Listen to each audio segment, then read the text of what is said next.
set? We'll find out, won't we? Yeah. Hi, I'm John, I'm Kyle. and watching the live stream is kind of weird on a big screen because Kyle's here, and I'm not.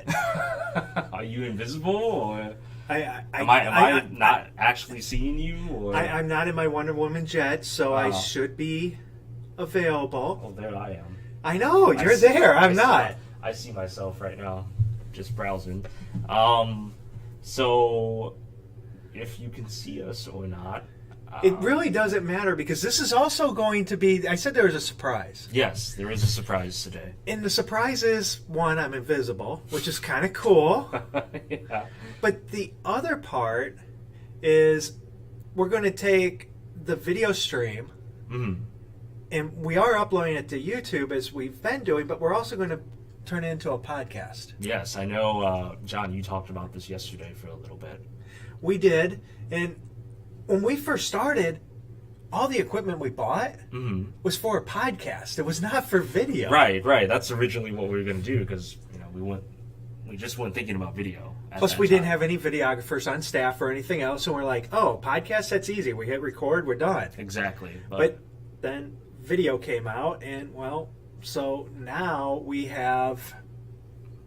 Why not do both? Why not do both, right? I We have mean, the ability to do both. So We do, and, I mean, like yesterday when the audio cut out, it wouldn't have worked for a podcast or for video. Mm. But on the first one, the first take where Facebook screwed up and the live didn't work, Right. the podcast would have worked perfect. I know. So we always say that we should utilize all parts of everything that we do, especially if there's a use for it. You say all parts of the all buffalo. parts of the buffalo. I used to have an old boss who said that utilize all parts of the buffalo, and that's what we're doing right here, and that's the way it should be done. Quite frankly, why waste your time? Why throw away that time? Absolutely. So we're going to continue this. We don't know if we're going to do it twice a week, 3 times, 5 times. We don't know. Mm. And it's just, we have over 200 topics already. Mm. So if you have one, shoot it to us because it might already be on the list or it might Or it might not, and we may want to. Absolutely. It might jump idea. straight up to the front of the line. Yeah, exactly. So today we're going to discuss whether you need a website or if you need social media. Mm-hmm. And I'm all about the website. Right. But all you do is you sit all day and you surf Facebook, Instagram, Twitter. I'm one of those LinkedIn. kids who's on social media. And I all pay day. you for that And you shit. pay me for that, right? That's a lot of shit. I don't get that, but that's fair enough. I'm fine with that. Right? But hopefully we're going to shed some light on that to kind of talk about the advantages of why you need a website, why you need Facebook, and then a little merger. At the end, I think. I don't think so. I think website's going to win hands down. It's going to be the Huh. you just Facebook's going to go out of business by the end of this conversation. Oh. Mark Zuckerberg's Mark, in trouble. I'm sorry. You created something great. Everybody now hates it. Right. Teenagers are dropping you left and right. Time to move on. It's time to I move don't back know. to the original 1995 of the internet that was created by Al Gore. Al Gore created the internet. So why don't you start then, John? Okay, so I'm going to start off with you want a website because it's got your colors. Mm. It's got your logo, your branding, I can't argue with your that. content, Right. your pretty much your everything. Mm. Where in probably the biggest advantage over everything, your competition is not there. That's true. So, I mean, talk about the perfect sales opportunity. Mhm. They're on your site, and you're actually able to promote your business, and nobody else has a say in what you're presenting. That's true too. I won't argue with you about that. But to counterpoint, but not really. So the whole reason social media exists is the social aspect. It's designed to connect people together. It's designed to connect people like interest, like backgrounds, just to connect people, social. And that's exactly what your business is doing when it's on a social network, whether it's Facebook, whether it's Twitter, LinkedIn, even Instagram. it is giving you a platform to a large, exceptionally large number of people who are just waiting for the opportunity to connect with your business. Now, granted, it's not as simple as I'm saying it. You just snap your fingers and you have 1 million fans. It does require quite a bit of work to get there. But the principle of it is that you are on a platform where you have the complete freedom to display what your business is about, what your business is trying to sell, what makes your business so great, and to almost kind of give you a sort of creative outlet to show off, to kind of talk about what we talked about yesterday, to kind of show off your story. That's what social media is made for, and whether you're a business or a person, it doesn't change. It's pretty much the same. But the downside of that is I have to constantly push what I want to be known for this second all the time on my feed, so that hopefully those following me see it Well, and share it. not always, not necessarily every second, but the consistency is key. Because I know we talked about that. Absolutely. But each business is different. I've come across businesses, they say, I want 1 post a week, and I'm adamant about that, but it works incredibly well for them. Their stats have gone up because we're very selective about the posts that we pick every week. There's some businesses that say, I need 3 posts a week. There's some that say, we have one, so just post as much as you like whenever But you don't like. you have software that we have? Don't we have software that, Well- Facebook says, I do twice a week or 3 times a week based on their insights. But didn't we get you a neat little tool Well, that yeah, allows okay. you to help yes, the secret's out. Yes, the ladies secret's and out. gentlemen. We do utilize software which basically does what they consider a deep dive into your social media platform of choice. Granted, a few aren't supported, just mainly due to circumstances that are going on right now, but the main ones are there. And what it does, it allows us to determine not only the best time that people are looking at your content, but not just necessarily on Facebook, but the best time people are looking at your page, similar interests, but the best days. It breaks down, whether they're male, female, where they live at. There's probably a ton more that I'm just escaping me right now. That software also integrates with And- Google. I was And going it to bring takes that up all as well. that analytics that Google knows about you. Right. And it combines that with all the knowledge Facebook knows about you. Right. And now you've kind of got like a 1-2 punch. Yeah, this program that we have, not only do I utilize it. So what is the program? This program is called SEMrush, and it's a program that just basically, it's SEO, if I remember correctly. It started out as an SEO platform, and now they do social media management and everything else.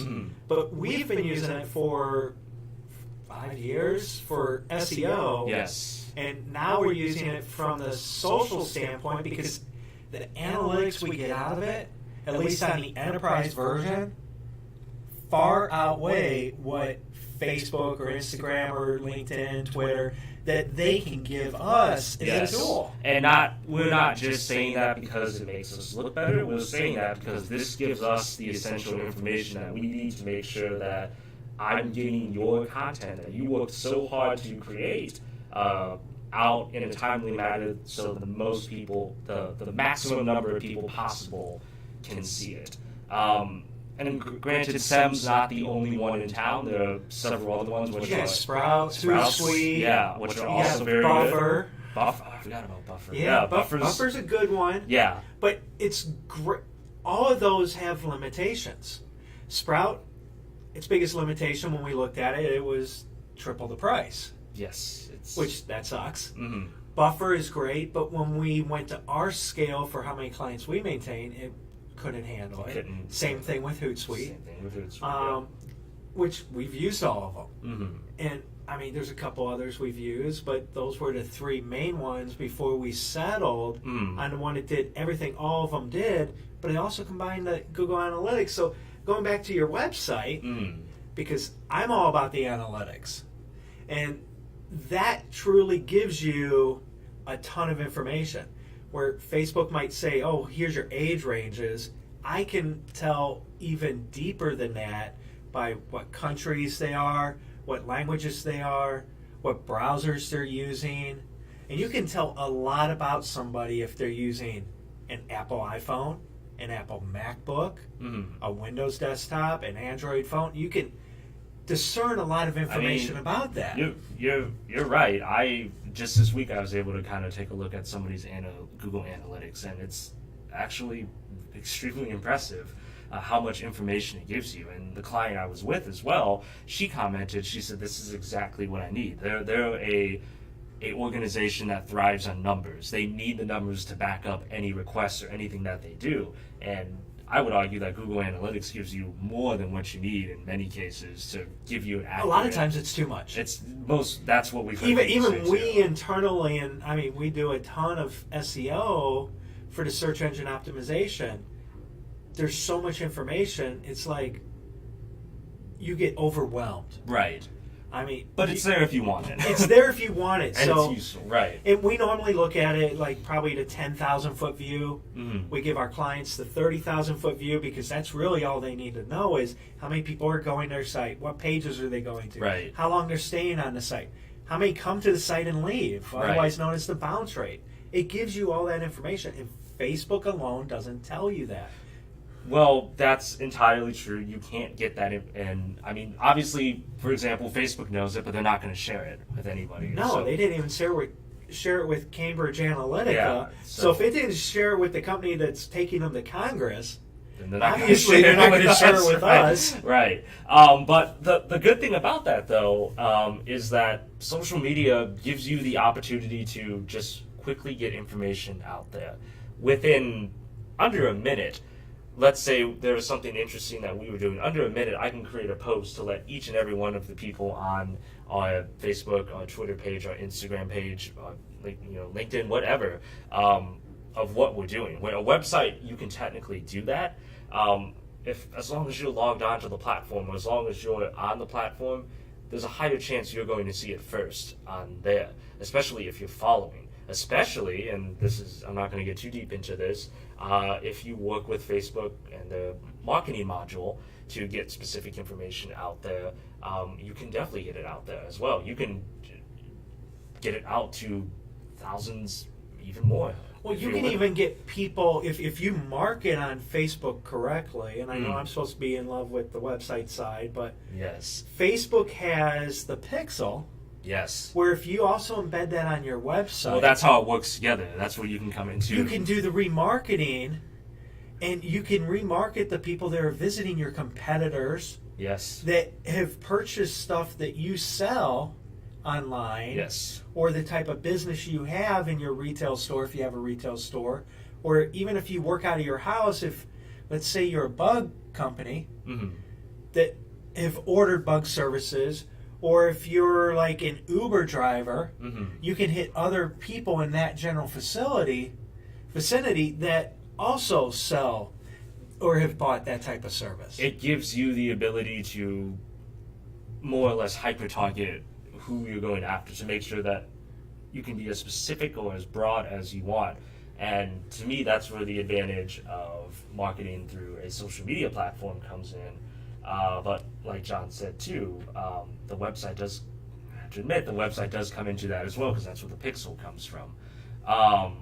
But that quick ability, I mean, you can update a website daily. You can, but I maybe I'm wrong. Typically you don't. Yeah. Why is that? Well, Google doesn't come to your website and index it every day. They will come 3 to 4 times a week if you're an active website. I know for a fact they come to ours 5 times a week, but we also put out blogs all the time, which means we have constant fresh content. Right. It's like we did a blog, it took 5 minutes to write the blog today. Right. And it was just off the cuff. It is a blog, and it's going to draw people off of Google. Right. Or Bing or Yahoo, the major search engines. And for a website, that is your best marketing tool. Is the search engines. Because if you build it, they're not coming. You build it, you also need to market it. Right. It's like having a really fancy car, but you're not allowed to drive it, right? Yeah, so nobody sees it. It stays in the garage, nobody knows it exists. But you have it, so you have it, right. You're perfect, right? No, not really.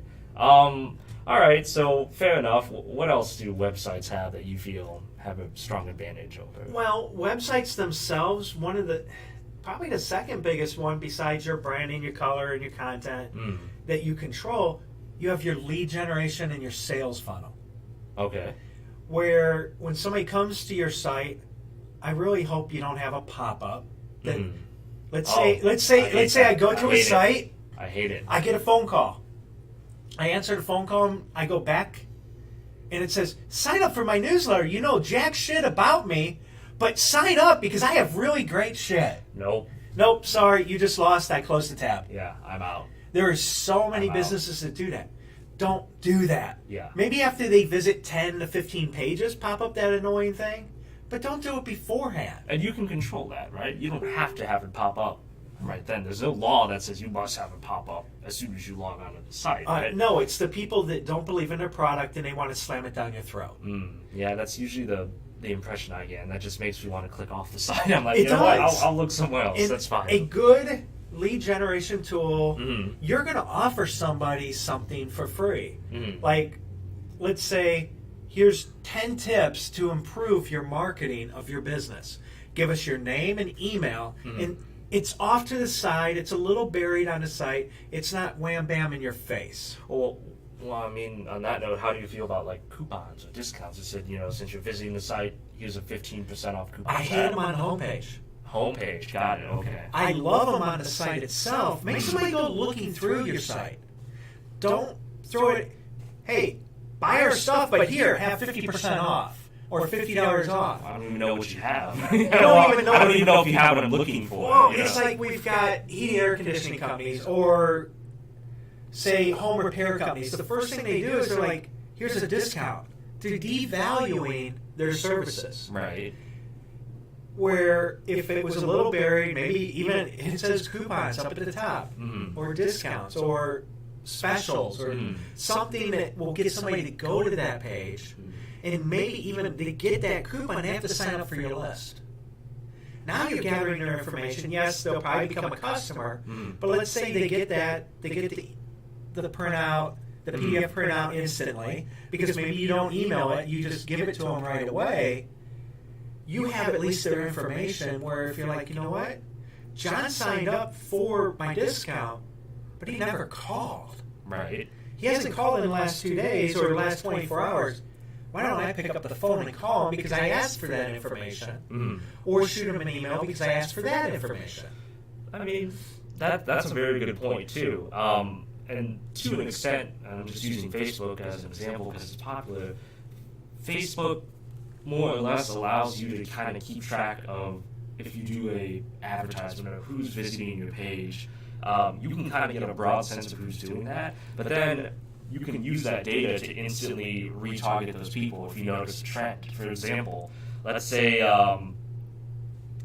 don't know this for sure, but if it is, hello. Let's say a lot of people on the West Coast are watching us. If we were going to do an advertisement, then obviously, we have substantial numbers and data to support the suggestion that maybe we should create a push for the West Coast because those numbers are there as well. And granted, a website can do that as well. But Facebook, I feel, just kind of offers you more immediacy. It offers you that opportunity that they can be as detailed as you want, but they can also break it down to a point that even if you're doing this on your own, it tells you the information that you need to kind of point you in the right direction. It's not 100% guaranteed, but it is a step in the right direction. So it's kind of similar to just kind of keeping track of people, but it also gives you the ability to not only keep track of them, but to just kind of develop strategies later on. And I know, I guess a website can be super specific. You can get emails, you can get contact info, but this is demographics, this is locations, this is geography, To me, that's valuable because I know we've done it before for clients and it's worked out, so. It does, absolutely. I'm going to hit you with something that I know Facebook can't do. Okay, what's that? A custom user portal. Facebook has groups, but a custom user portal can do so much more. We have county governments using it, lawyers using it, accountants using it. And what they're using it for is to, one, keep in contact with their customers. Right. So the customer logs in, they see everything related to them. It could be, maybe I bought a refrigerator. Mm. I have user manuals specific to that refrigerator on my portal. Mm-hmm. Or I want to pay my bill. Boom, it's there. I see. Or say I'm a board, we have a board of directors that uses it left and right. Mm. They actually chat back and forth securely there.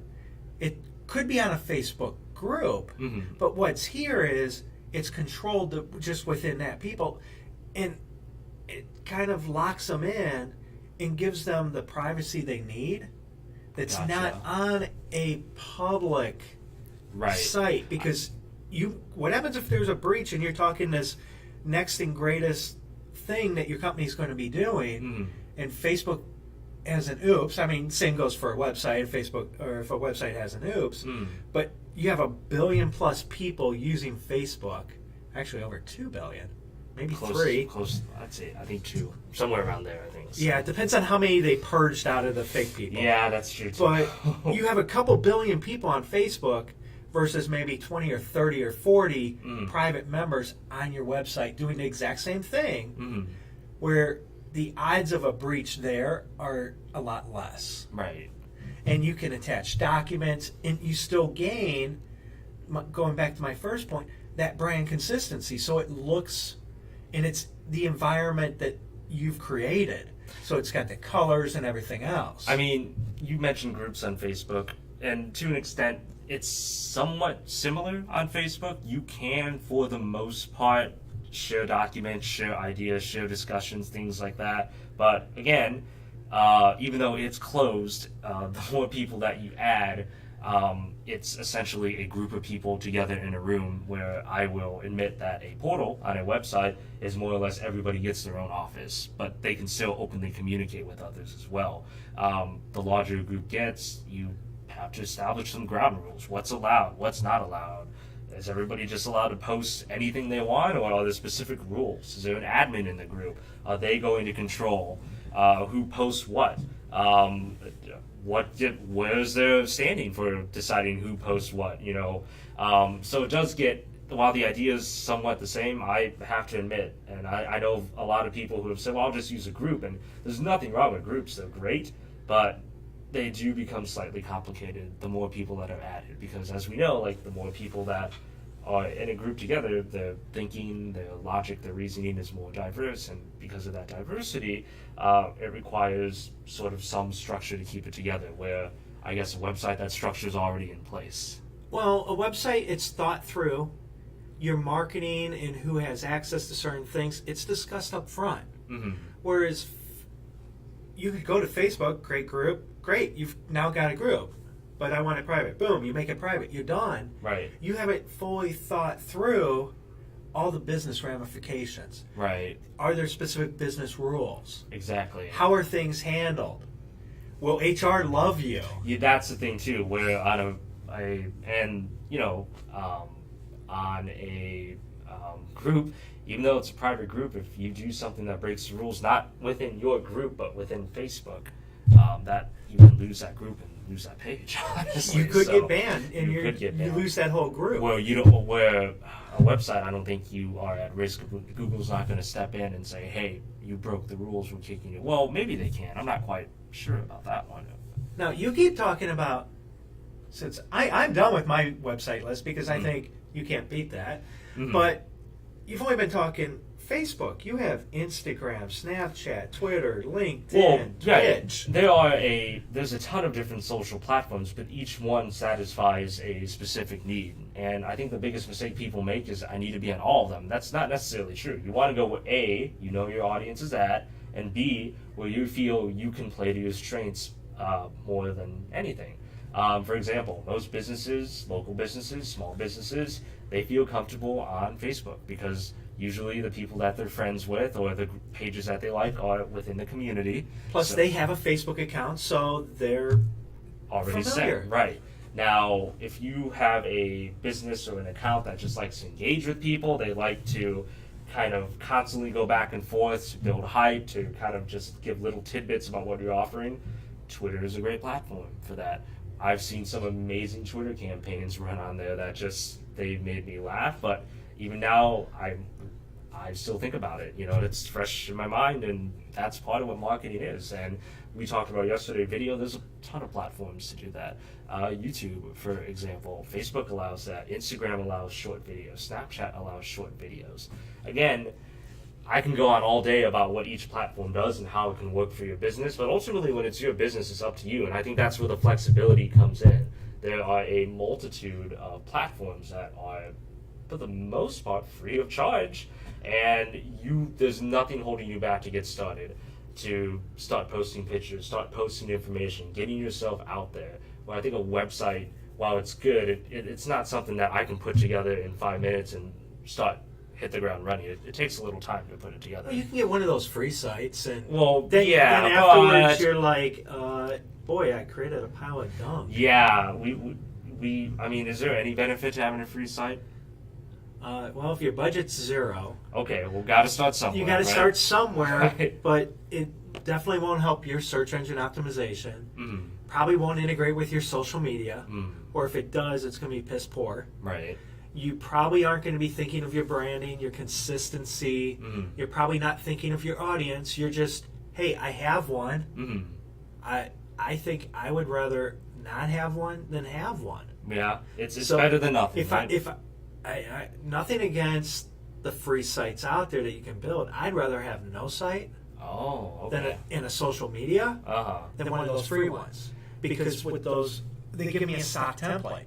Mm. And I don't want anything stock. Like if I'm on Wix or Squarespace, I'm kind of locked into what they have, or I'm paying $10,000 to $20,000 for something custom. Right.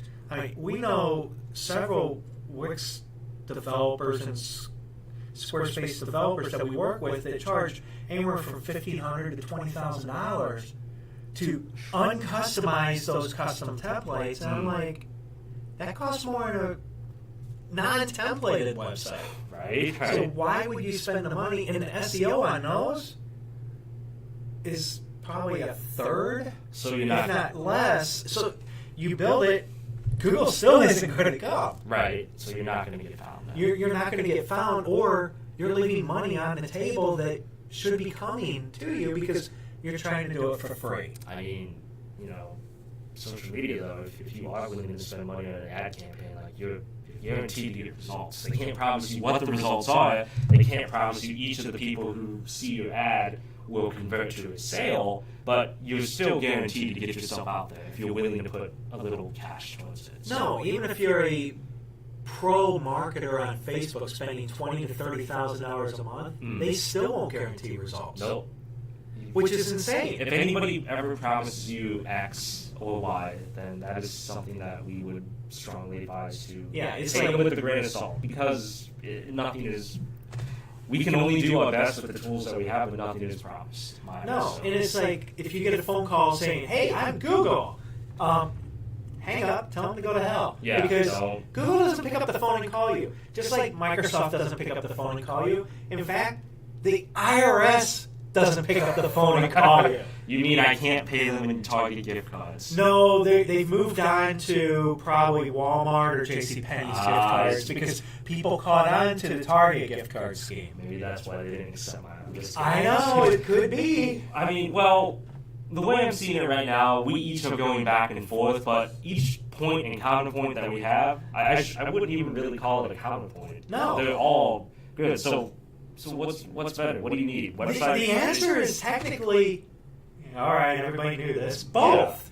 Because they work together. And like you said, you use all parts of the buffalo. Right. And you want your word out on as many channels as possible. Your social media page should be ultimately leading people to your website, which ultimately leads people to sales, and it starts that sales funnel. You don't want them to go from your website to social. Sorry. No, you not want that way, to not keep that them way. in your realm. Yes. But also realize people are going to spend a maximum, and I mean truly a maximum, of 5 minutes or less on your site. That's usually, good. Usually, That's good, usually yeah. around a minute and a half to 2.5 is what they say. If they are spending 5, that's amazing. That's good. So. But I mean, expect that as the most because your website, unless you're Facebook, You're not Facebook. Right. You're not LinkedIn. Right.